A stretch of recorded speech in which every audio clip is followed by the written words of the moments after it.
Christmas tea. Well, hello everyone. Welcome to my workshop and welcome to my YouTube channel. My name is Carl, and today we are going to be looking at the turbocharger, and especially in its application as a gas turbine, as we can convert it to a gas turbine. Now this is going to be a couple of videos that I've laughingly dubbed the Christmas lectures, and in these videos we're going to be looking at the calculations that we need to do to build a gas turbine from a automotive turbocharger. Now there's a few reasons why I've decided to make these films. First is that since I've been looking into and researching building my own gas turbine, I've found that there seems to be a lack of information online. Not so much a lack of information as such, more that the information that there is lacks continuity, and some of it is conflicting with other information and somewhat incoherent, certainly to me anyway. I found it that way. So what we're going to be looking at in these films is just how do we go about the design process of converting an automotive turbocharger into a gas turbine, and what do we define as being a suitable turbo, and how and why do we do that, basically. So the scope of today's talk is going to be basic turbo operation, how one of these things works, the inefficiencies that it has, and therefore the design constraints and the design choices that we have to make because of that. Also, we'll be looking at turbo selection criteria. So what kind of a turbo do we need? I've got a turbo in my shed, can I make a gas turbine out of it? That sort of thing. And then we'll be going on to look at some thermodynamic cycle calculations, basic ones, that will show us why this works and if we've got a turbo, if it will work. We're not going to be going into detailed mechanical design like the lubrication system and that type of thing. We'll leave that for a later chat. Today we're just going to be looking at the basic thermodynamic relations that show us if we can actually make this thing run as a gas turbine. And we're not going to be going into combustion design as yet. That will come later on. Perhaps in the next film we'll look at that. So without further ado, we'll get a bit closer into this fella here and we'll have a look and see what he's made of and have a bit of a chat about him. Oh, by the way, make sure you've got several of these, because I think, as Sherlock Holmes used to say, a three-pipe problem. I think today this is definitely going to be a 3T situation. So make sure you've got the kettle on and we'll get over it and have a chat. So we have our turbocharger, which, as we all know, is a centrifugal compressor being driven by a small turbine on the same shaft. So the turbine drives the compressor. So we'll have a look at the turbine shortly, but first of all let's consider the compressor. So we have a centrifugal compressor, and now centrifugal compressors are not very often seen in the sort of gas turbine or jet engine that you would see commonly nowadays. When I say commonly, I mean when you go on holiday and you're walking up the steps of the aeroplane, you look into the big intake of the engine and you can see those blades inside there. That's an axial compressor. Centrifugal compressors are still used on some gas turbines, and they were started to be used during the Second World War, when Frank Whittle was designing the gas turbine, or started to bring it to fruition during the Second World War. He used the centrifugal compressor because it was well understood, and a lot of research work had been done in it to improve the efficiency of it for turbocharging and supercharging aircraft engines. One thinks of, for example, the Merlin and the Griffin engine in the Spitfire and other aircraft of that period. So how does this thing work? Well, basically this is rotated at high speed, and the air that's in these vanes gets thrown outwards by a centrifugal force.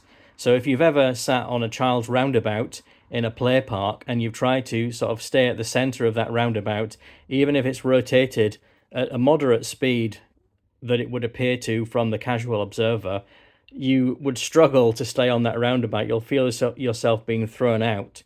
So your mass is accelerated outwards, and it's the same with the air. So as that mass is accelerated outwards towards the edge of the vane, towards the tip of the impeller, then it leaves a space in the vanes, so more air is then drawn in from the outside to take its place, and that process then continues until the impeller stops rotating, basically. So that centrifugal force that's throwing this air outwards is doing two things. It's providing a bit of compression to the air, and it's also increasing its velocity and hence its kinetic energy as it gets thrown out. So once it gets thrown out of the vanes, where does it go next? Well, it goes into what we call the volute, and inside here we have got a gradually increasing surface area for the air to flow through as it goes out to the outlet. So as it does that, because it's got kinetic energy, as it passes through this increasing area inside the volute, that's what we call a diffuser, and diffusion takes place, which is where we get an increase in pressure with no work done on the fluid. So about 50% of the compression comes from the centrifugal effect, and the other 50% comes from this diffusion inside the volute. And that's how we get compression.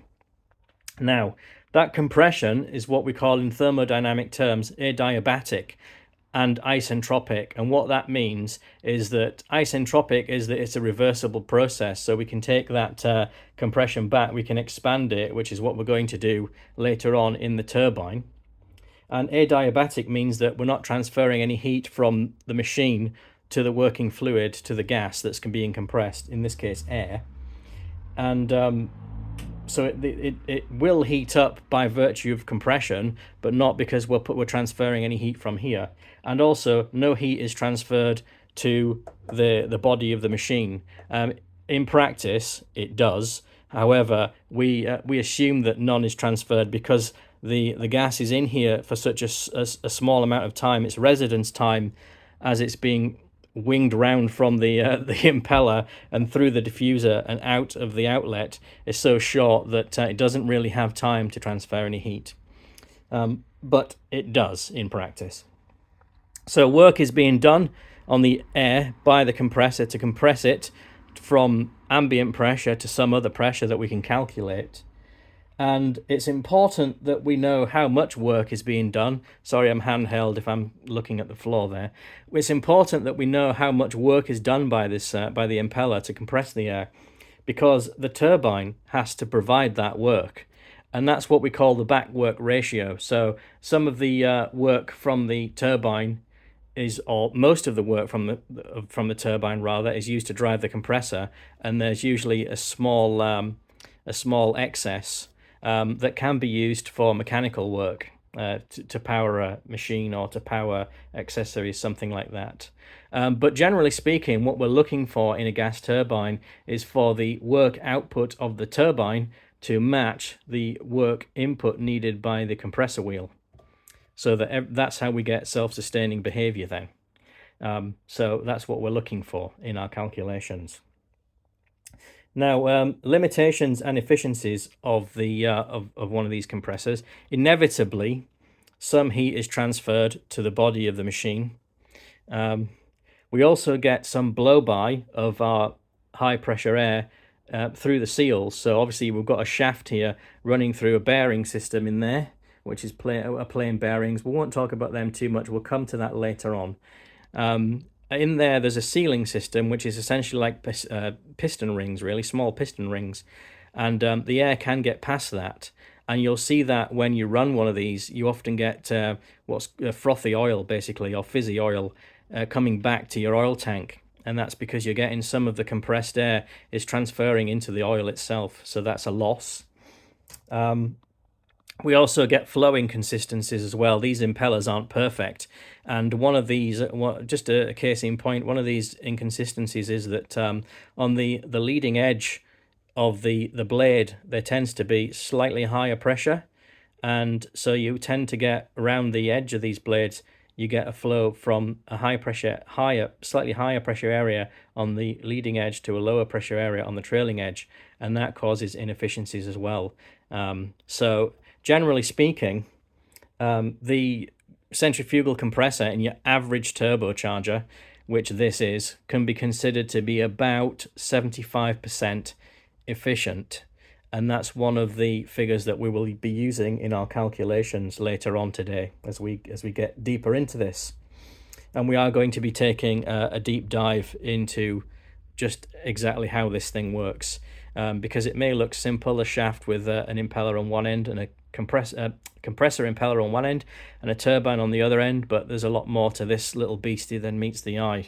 It's a marvel of modern technology and engineering, in actual fact.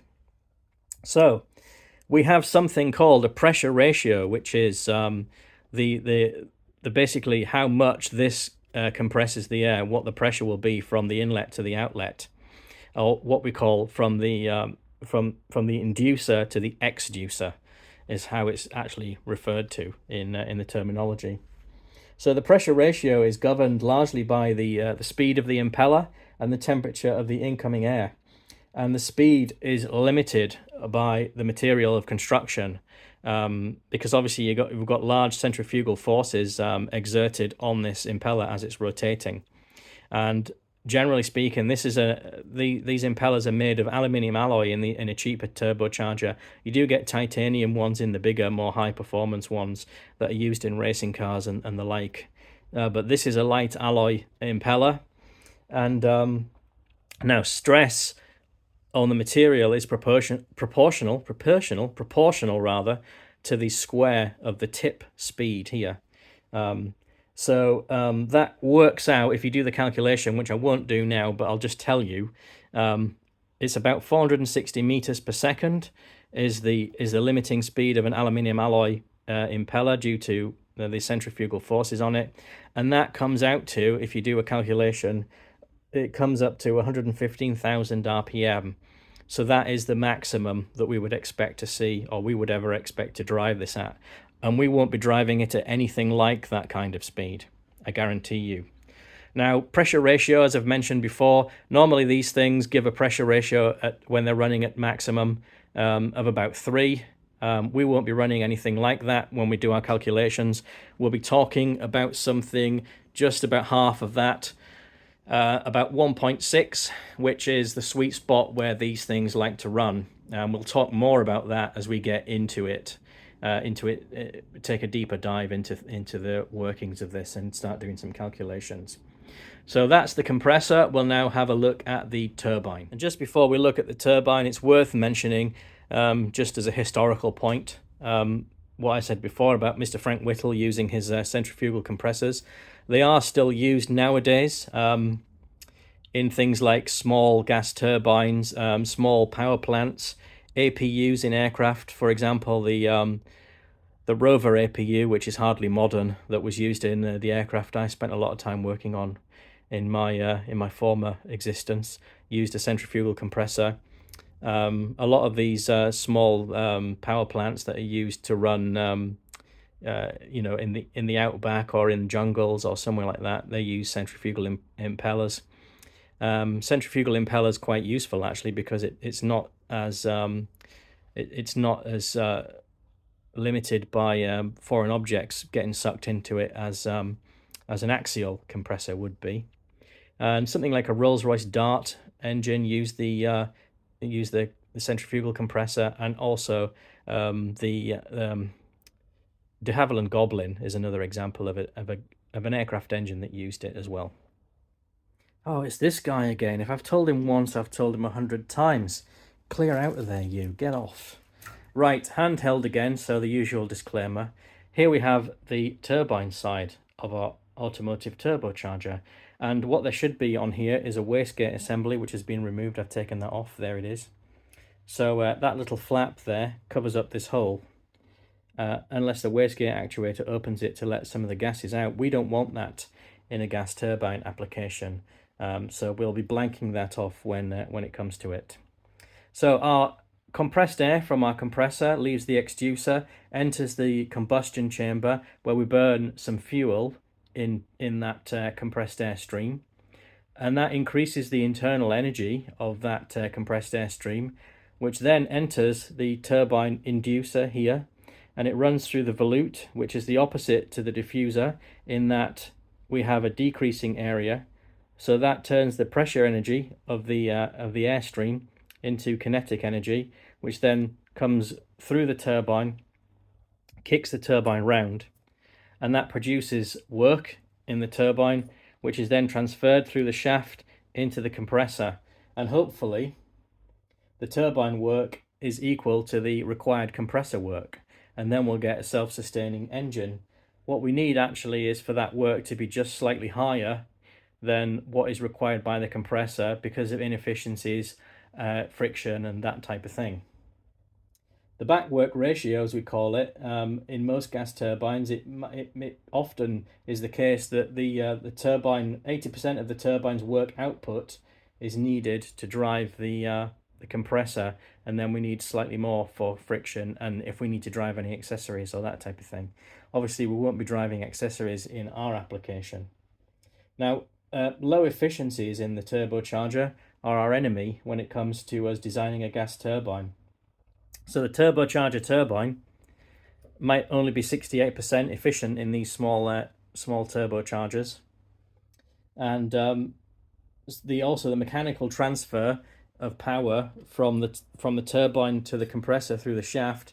Fair bit of friction in there, plain bearings, probably going to have a relatively poor lubrication system, and that's going to give us maybe only 95% mechanical efficiency as opposed to 99%, which it could be, but we'll assume 95% in this case of our turbocharger. There's also going to be pressure loss in the combustion chamber because the air has to drive into the holes in the flame tube, or the liner, through the liner rather, into the flame tube.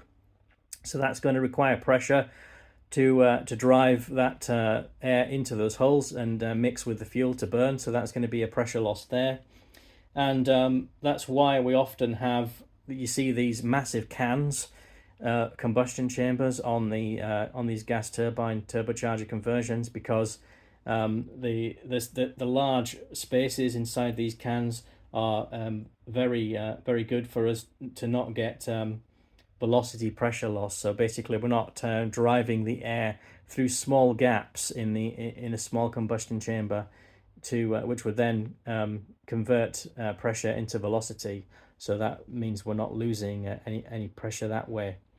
But having said that, the average sort of homemade combustion chamber, I would suspect, is not going to be any better than 12%. So 12% of loss in the combustion chamber.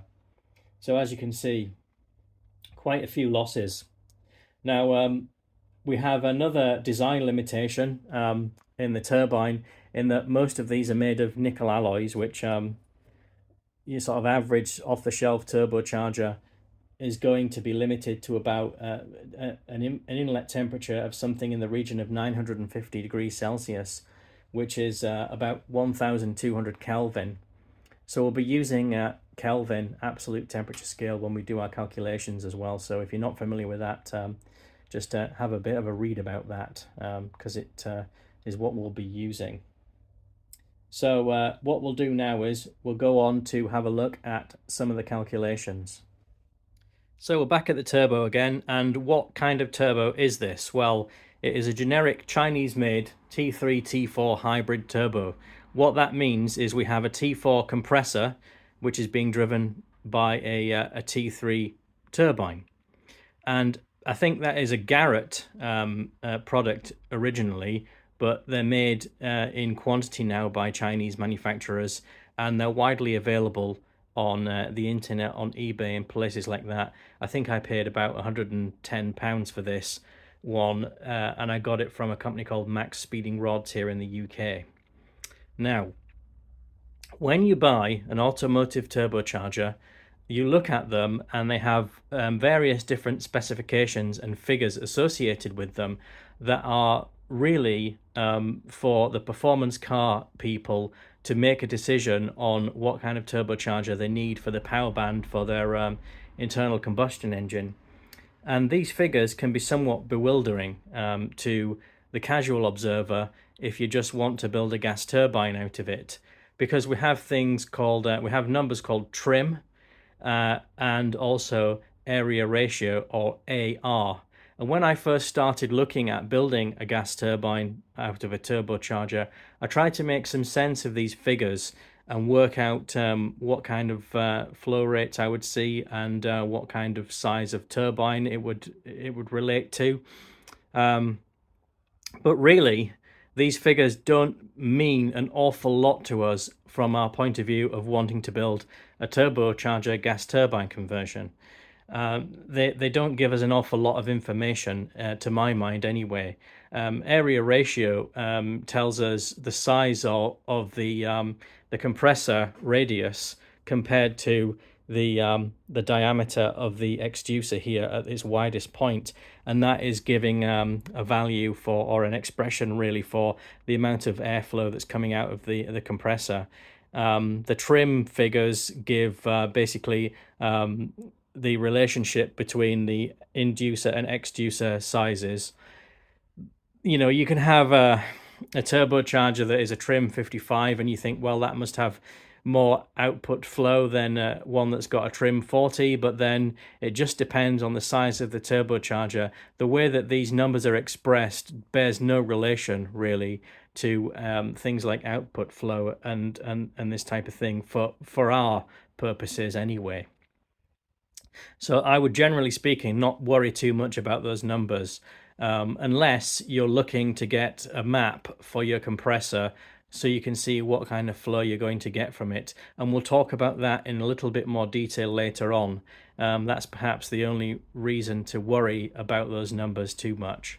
What we're really interested in, if we want to build a gas turbine, is the throughput of air, the mass flow of air through the system. Because we're sucking in air through the compressor inducer here, we're then putting it into compressing it, putting it into a combustion chamber, where we then burn some fuel in it, which increases the mass flow out of the combustion chamber, but not by very much, almost a negligible amount. So we can consider that mass flow of air that's coming in through our inducer into our compressor, running into our turbine, as being fairly constant throughout the system itself, throughout the machine. So what we want to know is the airflow coming in here into the inducer going to be able to come out of the turbine exducer, or is it going to get choked in this exducer? We need to know, can this system breathe? Can we get mass flow in here, compressed, and can we get it out here sufficiently for the system not to choke, so we can produce enough work from this turbine to drive the compressor? So what we need to look at is the area ratio between the compressor inducer and the turbine exducer. And what is generally considered as a rule of thumb in this sort of gas turbine turbocharger world that has sprung up by people that have built these units, and we're talking now about evidence-based engineering, people are talking about 20%. So basically we need an exducer in our turbine in this end, which is 20% larger approximately than our compressor inducer. And if we have that requirement, that criteria, then we have a very good chance of building a gas turbine from our turbocharger. So I'm going to go over to the whiteboard now, handheld, which is, there's a turn up for the books. That's a new thing. So we have got, I've written up here T3, T4 hybrid turbo, which is what we've got. So we've done a quick sum here. Compressor inducer, according to the specs of this unit, is 50.5 millimeters in diameter. So that gives us an area for our compressor inducer of 2001.9 millimeters squared. Turbo exducer, according to the specs for this unit, is 57.3 millimeters in diameter. So that gives us an area of 2,577.4 millimeters squared. So if we take the ratio of those two areas, 2001.9 for our compressor inducer, 2,577.4 for our turbine exducer, that gives us a figure of 0.77. So that means that our exducer for our turbine is 23% larger than the inducer, and that's a big tick in the box for us to build a gas turbine from this turbocharger. So the next thing we're going to do is have a look at some actual thermodynamic cycle calculations based on this turbocharger. Before we get into the calculations proper, I want to have a look at some constants which we're going to be using in our calculations, and that relates to specific heat capacity. Now, I've written here on the board that the definition, or my somewhat hokey definition of specific heat capacity, is how much heat must be added to a unit mass of substance to create a unit increase in temperature. So, and I've got my top pointing stick back, see that? For a gas, we have two different types of specific heat. So a gas can be compressed. So we have specific heat at constant pressure, denoted as Cp, and specific heat at constant volume, denoted as Cv, if you think back to your gas laws about pressure and volume and how they vary. So both of these are affected by temperature and pressure changes, but the effect is small, and for our purposes, I've written there, it can be neglected for our needs. We'll assume them to be constant, although for really accurate calculations, you'd have to work out what your Cp and Cv were at specific temperatures and pressures, but we're going to assume that they're constant. Now, Cv is of not much concern to us really, because we're talking about expansion and compression here, so we've not got constant volume. So we're just going to be interested in Cp, and Cp for air is 1.005 kilojoules per kilogram Kelvin.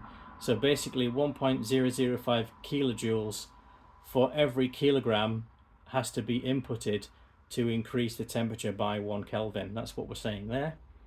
And obviously we're going to be dealing with combustion gases as well in our combustion chamber as they go through the turbine. So we're calling that CPG. So the specific heat at constant pressure of the combustion gases is 1.148 kilojoules per kilogram Kelvin. And there's one more constant that we have to look at, which is the ratio of specific heats, which we call K.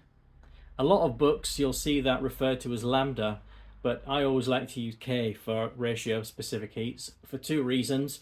One is that in all the books that I was taught from when I did my engineering training, it was always referred to as K, so I've always thought of it as K. And in aeronautics, it's often referred to as K as well. And the other reason is I can't draw a lambda properly, so I can never seem to do it, so I'm going to be calling it K. So K, as I've said, is Cp over Cv, that's the ratio of specific heats. And K for air is 1.4, and K for combustion gases is about 1.33. And this K, ratio of specific heats, is used as an exponent in our calculations to relate pressure to temperature rises and vice versa.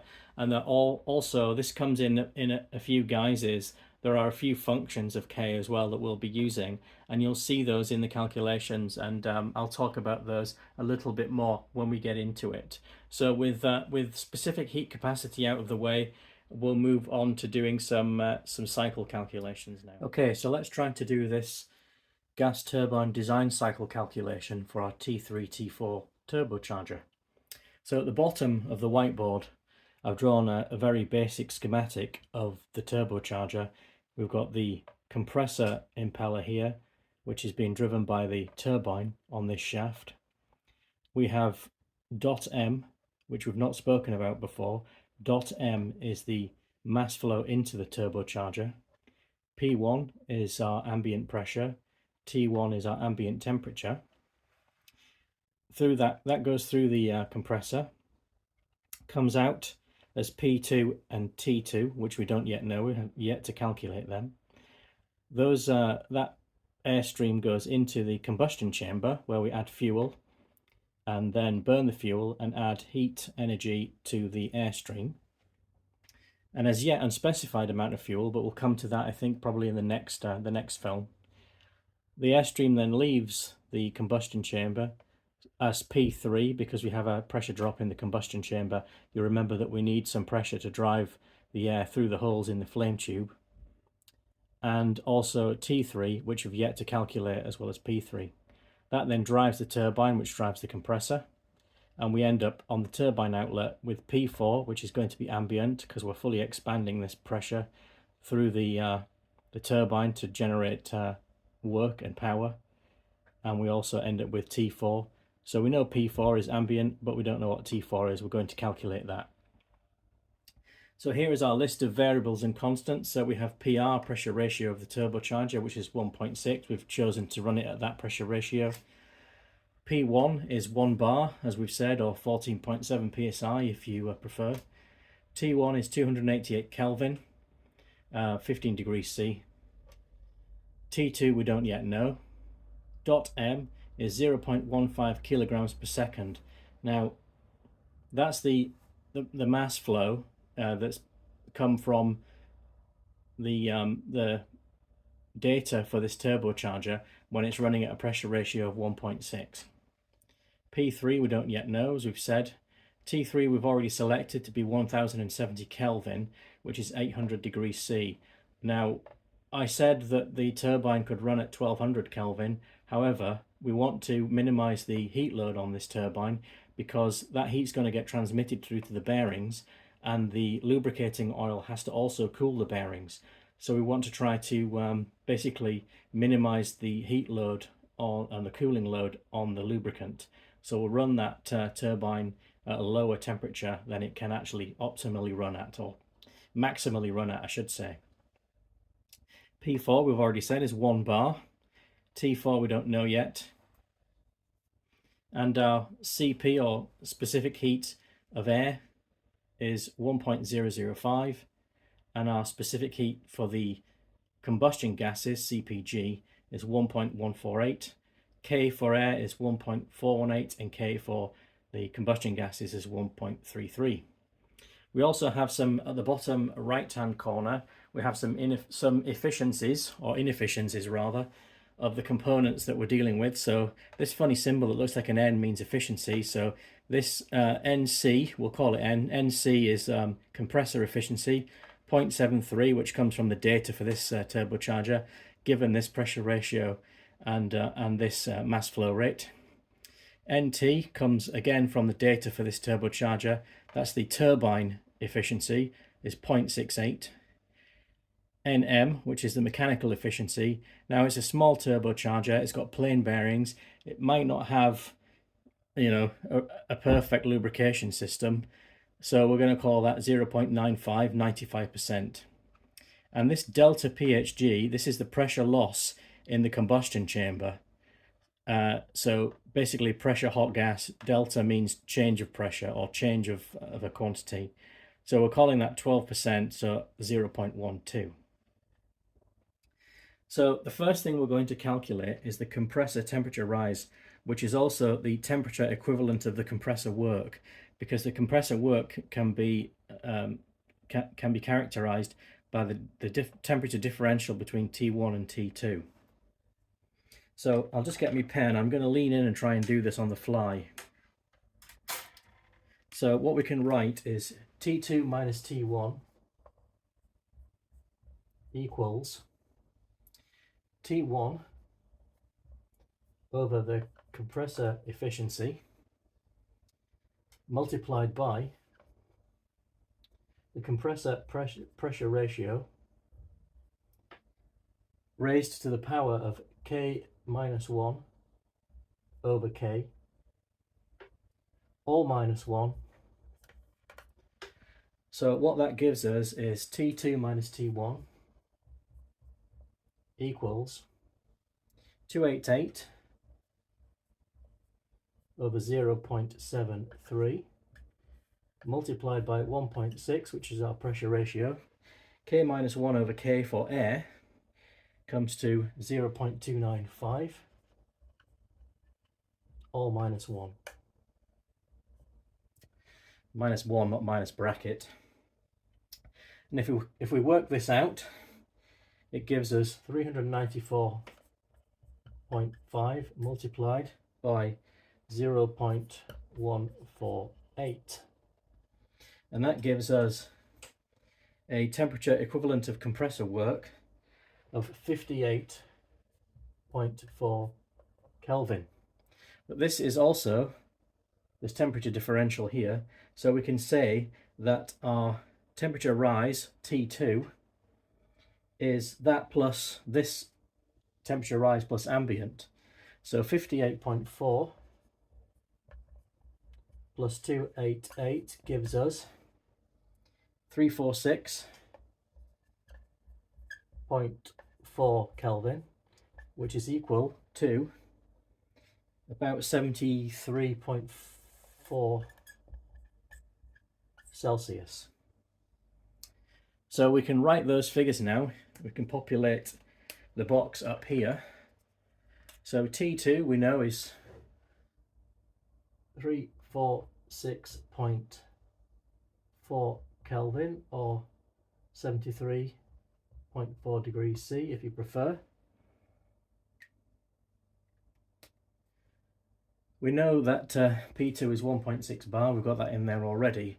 So now we've calculated the compressor temperature equivalent of compressor work. We'll go on and we'll calculate the actual work required to drive the compressor per unit mass flow. So the work required to drive the compressor per unit mass flow, we'll call that WC, as we've written here, work for the compressor, is equal to the Cp of air times T2 minus T1. That gives us, that is our, as we've said before, that's the temperature equivalent of compressor work. And we divide that by the mechanical efficiency of the compressor, which we're saying is 0.95 of the drivetrain rather. So that means WC equals 1.005 times 58.4 over 0.95, which is our mechanical efficiency, because we need to get a little bit more power from the turbine to overcome the friction in the bearings and all the rest of it. So we have to say that our compressor work is slightly more because of the friction in the bearings. So if we calculate this out, we get 61.8 kilojoules per kilogram. And if we multiply that by our mass flow in kilograms per second, we'll get a result in kilowatts. And that gives us 9.3 kilowatts of power to drive the compressor, or if you prefer, in the old money, 12.5 horsepower. So we can write next to our compressor work 61.8 kilojoules per kilogram, 9.3 kilowatts. Can you see that? Yes, you can. Okay, so now we've done that, we'll go on to look at the pressure rises in the system, and then we'll calculate the temperature equivalent of turbine work and the turbine work. So for our pressure rises, we want to know what P3 is. So we can say that P3 is equal to 1.6, which is our pressure ratio, multiplied by 1 minus 0.12, which is the loss, the pressure loss in the combustion chamber, as we said before, 12%. So that will be 1.6 multiplied by 0.88. P3 equals that, which equals, if we calculate that out, 1.4 bar, or if you prefer, 20.4 psi. It's important to note that these figures are absolute pressures, not gauge pressures. So if we had a gauge on here, on P3, we'd actually be reading something in the region of, in psi, we're talking about 6 psi, because these are absolute pressures. So we now know, we can write in our box here, P3, 1.4 bar, 20.4 psi. Right. Now we've done that, we can move on to calculate the temperature equivalent of turbine work. So the temperature equivalent of turbine work depends on the pressure or the temperature differential between T3 and T4 as it passes through the turbine. So we can say T3 minus T4 equals the turbine efficiency multiplied by T3, and we multiply that by 1 minus 1 over P3 not B3, P3 over P4 raised to the power of K minus 1 over K. So we have to remember now that the K we're dealing with is for the hot gas side now, so it's 1.33. So that comes to, we know what T3 is. It's 1070 Kelvin. So our turbine efficiency is 0.68. So we want 0.68 times 1070. 1 minus 1 over P3 over P4. P4 is 1 bar, so P3 over P4 is 1.4. So 1 over 1.4 raised to that power, K minus 1 over K, K being 1.33 because it's the hot gas one. So that's 0.248. Square brackets, Carl, not round brackets. Okay, so that comes to, if we calculate this out here, that comes to 0.082. This comes to 0.68 times our T3 figure, comes to 727.6. Multiply those two together, and we get 59.6 Kelvin. That is our turbine design, that is our turbine temperature equivalent of turbine work. Right, now we've done that, we can actually calculate the work per unit mass flow to drive the compressor. So having done the temperature equivalent of work calculation for the turbine, we can also say what T4 is now, because we know that T3 is 1070 Kelvin. So we subtract the 59.6 Kelvin to give 1010 Kelvin, which is approximately 737 degrees Celsius. So I've written up here in the populated T4 is now 1010 Kelvin, 737 degrees Celsius.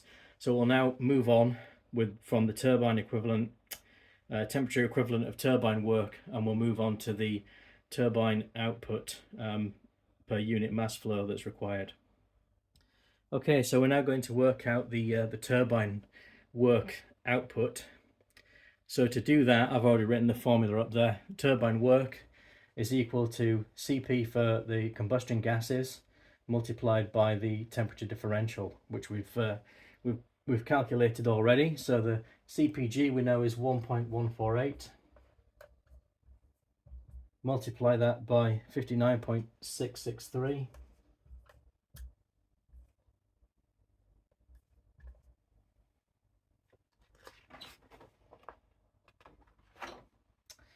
So that gives us a figure of 68.5 kilojoules per kilogram. So that's looking pretty good already, because we know that the compressor requires 61.8 kilojoules per kilogram. So we're actually generating more power from the turbine than we need to drive the compressor.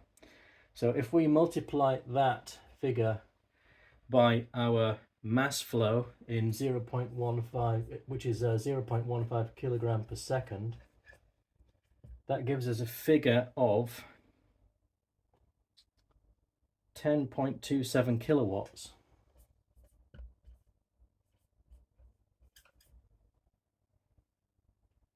Or about 14 horsepower if you prefer.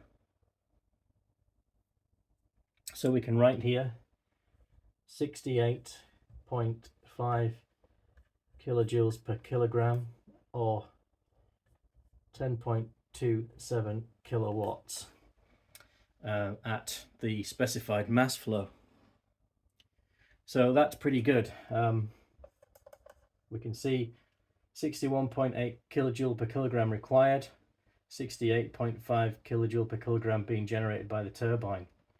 So what we're saying here tentatively is that this little turbocharger will run as a gas turbine and will self-sustain, given these calculations, which are, you know, they're fairly approximate, it has to be said, and there are some assumptions being made about the efficiencies and the mass flow. Well, the mass flow not so much, because that's coming from actual approved data, but it's looking good so far, given these kind of fag packet calculations that we've done. One last thing I want to mention calculation wise is the backwork ratio that I spoke about earlier on when we were looking at the compressor and the turbine and the turbocharger. So if we take 9.3 kilowatts, which is the power required to drive the compressor, and put that over 10.27 kilowatts, which is the power that we're generating with the turbine, we see that we're actually having to use 90% of the turbine work to drive the compressor, which is good. It means that the turbine's producing enough work to drive the compressor, which means that, as we've said before, it looks like we've got a self-sustaining, viable gas turbine engine on our hands with the numbers that we're looking at here. Well, I hope you've enjoyed that. I know it's been pretty hard going. I've tried to make it as digestible as I could, and what I wanted to do and what I've tried to do is to make the sort of video that I would have liked to have watched a few months ago when I was really getting into this gas turbine turbocharger conversion malarkey. I've tried to prove that this turbocharger will run as a gas turbine using thermodynamic principles and engineering principles, and I hope that I've done that and I've managed to get that across. So hopefully this will add to the general kind of you know, storehouse of knowledge on these things, and it'll serve as a starting off point or a jumping off point for someone else in the future, because that's what I aim to do when I make these films. I try to make the type of films that I would want to watch, and I like information, I like data, I like the calculations, I like to know how things work, and to prove to myself that they will work using proper engineering principles and calculations. So hopefully I've done that. So thank you very much for watching. If you've made it this far, you deserve a medal as far as I'm concerned, because it has been hard going. Thank you for sticking with it, and thank you for subscribing to my channel and for commenting. I always look forward to your comments, and if you're not subscribed to me, please consider doing so, because I've got a lot more interesting stuff coming up.